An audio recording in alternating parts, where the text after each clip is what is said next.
क्या नाम है? मोहम्मद सजाद वाल्द तालिब हुसैन कौम खोखर ये जिन्हें क्या मारे आप मारे ये तेरे क्या लगता है मेरी औलाद है हैं मैं अपना गुनाह आप चाहता हूँ कित नाल मारे बहुली नल मारे किते किते बहुली नल मारी किते किते वो ये इधरों खास की देने मिलेंगे मुजफ्फरगढ़ में एक बाप के हाथों 7 बच्चों और अपनी बीवी का कत्ल है और बच्चों की उम्रें जो हैं 3 माह से लेके 8 साल के दरमियान है। मैं बार बार अपने प्रोग्राम में ये तकलीफ के साथ बता रहा हूँ कि इनमें से किसी बच्ची को ये नहीं पता था कि उनका अब्बा इतना जालिम निकलेगा। मेरे साथ एक नौजवान है, इसका नाम भी इमरान है। अस्सलाम वालेकुम, क्या हाल है? ठीक ठाक आपने क्या देखा? ये जब आप मदद के लिए आए थे जी, तो आपको किसने जाके बताया था कि घर में कोई मसला चल रहा है? छोटा जी भतीजा है वो मेरे को उठवा नहीं सके सी।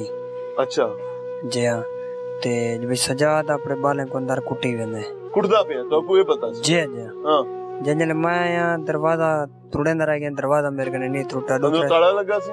अंदर ताला सी। हाँ, बाय वाला है तू सिलान जले गाँव खड़ियां ए चौड़ा सिलान ए इटा खड़ियां ने जी हाँ सिला जी हाँ। कड़न तू बात तुसी अंदर की वेखे? मैं अंदर बढ़ गया, जले अंदर मैं सीधा थी अंदर पूरा अंदर चला गया सी? जी। अच्छा, जले मैं अंदर पहुंचा ना आगे तक का सारा तले खून खून है। सजाद अपने खेल लगा बैठा है। हाँ, मैं को के सजाद क्या कीती? हाँ, मैं बच्चे तो निगाह करान पे गया, सजाद सीधा मेरे ते हमला कीता। ओए होए, मैं को धक्का उस मारे, टाइम बच्चे सारे मरे पैसा सारे खत्म बच्चियां दी मां खत्म हो गई जी,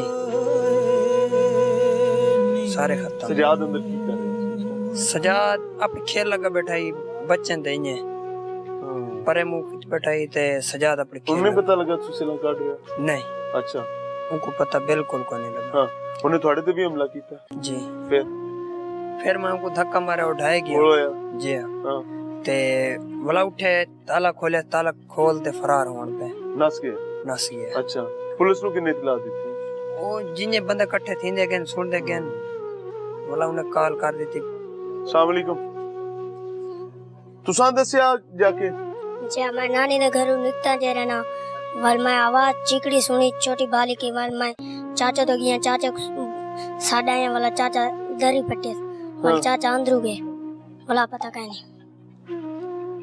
ये बच्चा जो है इसने शोर सुना बच्चों का, वो लोग जिनको समझ बात की नहीं आई उनके लिए बता देता हूँ। इसने छोटी ही बच्ची की चीखों की आवाज सुनी और इसने जाकर अपने चाचा को बताया जिसका नाम इमरान है। ये घर से भागता है और जाकर अपने चाचा को बताता है कि घर में बच्चों को मार रहा है। इसने समझा कि फेंटी शेंटी लग रही है, तशद्दुद कर रहा है।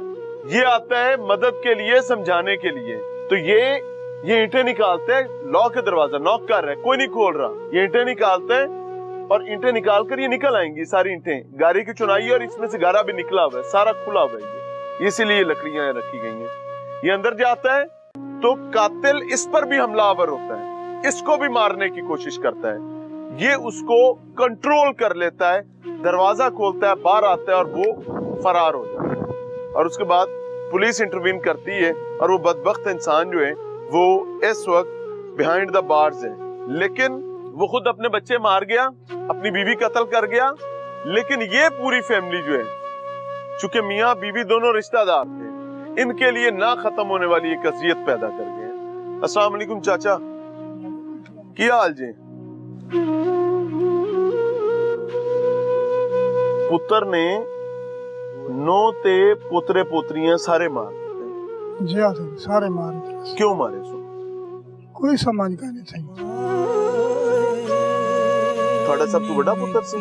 जी हाँ। की ना सी? सजाद। सजाद पागल सी? ना सी पागल कहना। दिमाग खराब सी? कहना सी कोई चंगा भला, नमाज ही पढ़दा, हाँ, 5 वक्त कुरान शरीफ पढ़ा, नमाज पढ़दा, बाल भी मार देते थे, माँ भी मार सके। कोई समझ लेंदी है। कदी कोई उन्हें ਤੁਹਾਨੂੰ ਦੱਸਿਆ कि मेरी स्वाणी ना मेरी बनदी नहीं, कोई लड़ाई झगड़ा है, कोई रोना रप्पा है? कोई झेड़ा झगड़ा कहना, कोई उस लोग डाढ़ा कई ना झेड़ा ना बाले नाल ना घर वाले नाल कहीं ना झेड़ा ना लेंदा, चंगा प्यार ना लेंदा। चंगा प्यार है बोला इहो चूहर में को सॾे जे भले सजाद को मारी करे जाए गला टप ते लंघ गए हाँ ये ने के मामा सजाद वाले को मारी करे घर वाले को मारी करे ओए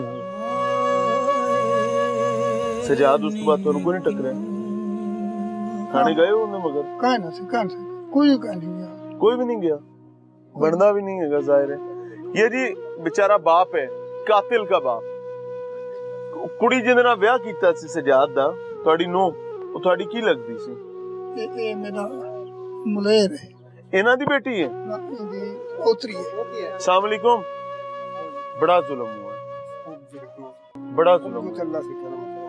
आमीन आमीन आमीन अल्लाह ताला मरूमीन दी मग़फ़िरत फरमाए मासूम बच्चे है ਹਨ 3 ਮਹੀਨੇ 1 ਸਾਲ 2 ਸਾਲ 3 ਸਾਲ 4 ਸਾਲ 5 ਸਾਲ 8 ਸਾਲ ਉਮਰਾਂ ਤੇ ਕੋਈ ਨਹੀਂ ਨੇ ਕੀ ਮਸਲਾ ਕੀ ਸੀ ਇਹਨਾਂ ਦਾ ਕੋਈ ਆਪਸ ਵਿੱਚ ਲੜਾਈ ਝੜਾ ਰਹਿੰਦਾ ਕੀ ਗੱਲ ਹੈ ਸਾਡੇ ਪੱਲੇ ਕੋਈ ਸ਼ੱਕ ਨਹੀਂ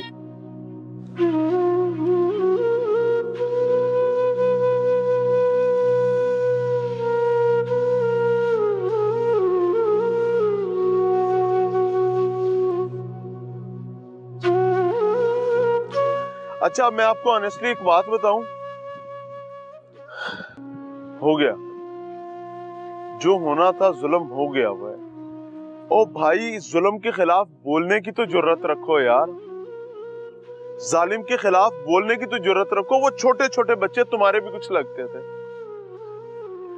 अस्सलाम वालेकुम चाचा की हाल जी की लगते हो सजाद दे ਸਜਾਦ ਦਾ ਮੈਂ ਮਾਸੜ हैं ਮਾਸੜ मासड़ ਜੀ ਹਾਂ ए नाल दा कर अपना ਜੀ ਹਾਂ विच कंध भी कोई नहीं है सेन इको ही है ਕੋਈ ਨਾ ए वेड़ा इको ही है ना ਇੱਕੋ ਹੀ इको वेड़े च बसदे हो ਇੱਕੋ ए की लड़ाई की सी क्यों मारे उस ਅੱਲਾ ਜਾਣਦਾ ਸਦਾ ਹਾਸੇ ਕਰ ਕੋਈ ਛੇੜਾ ਛੜਦਾ ਕੀ ਕੋਈ ਨਾ हंसदे खेड़दे फिर ਹੱਸਦੇ ਖੇਡਦੇ ਖਾਵਾਂ ਪਿਲਾਵਾਂ भूत आया जिन आया की है ਕੋਈ ਐਸਾ ਪਤਾ ਹੀ ਕੋਈ ਨਹੀਂ ਐਸਾ ਇੱਥੇ ਹਾਸੇ ਕਹਿਣਾ ਦਿਲੇ ਇਹੋ ਕਿਤੇ ਕੰਮ ਕੋਈ ਛੇੜਾ ਕਹਿਣਾ ਘਰ ਨਾਲ ਬਾਲੇ ਨਾਲ ਖਾਵਾਂ ਪਿਲਾਵਾਂ पुलिस ने दस्या है कि मेनू शक आ कुड़ी ते ਨਾ ਨਾ कुड़ी माशाल्लाह साफ सुथरी है ना ਬਿਲਕੁਲ ਸਾਫ हां ਬਿਲਕੁਲ पक्की गल है ਪੱਕੀ ਗੱਲ ਹੈ कुड़ी साफ सुथरी सी भाई जी ਬਿਲਕੁਲ ਉਹ ਮਈ ਦਾ ਇਹਨਾਂ ਦਾ ਬੇਂਦੀ ਪਈ ਹੈ ਉਹ ਇਹਦੇ ਦੇ ਨਾਲ ਇੱਕ ਨਾ ਉੱਤੇ से तू दे करीब दे उमई में बच्चों को घंटे में उमई दी इथाई निगाह होंदे ई करदे कि नहीं